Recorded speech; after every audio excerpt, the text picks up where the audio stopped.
Good morning mga kagigil. Magbe-breakfast. Breakfast na tayo.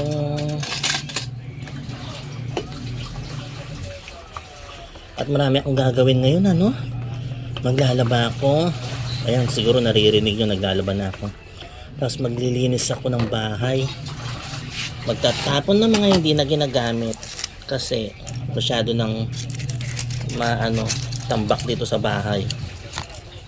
Ayan. Yan lang po ang almusal ko, no? Hotdog, pandesal, tsaka cheese. At mamaya na ako kain ng marami. Hindi ko pa alam kung anong lulutuin ko mamaya. Nag-iisip pa ako. Tingnan ko muna kung anong meron sa ref. Pag wala, pupunta sa bayan. Ganon ang gagawin ko, no, mga kagigil. O siya, sige.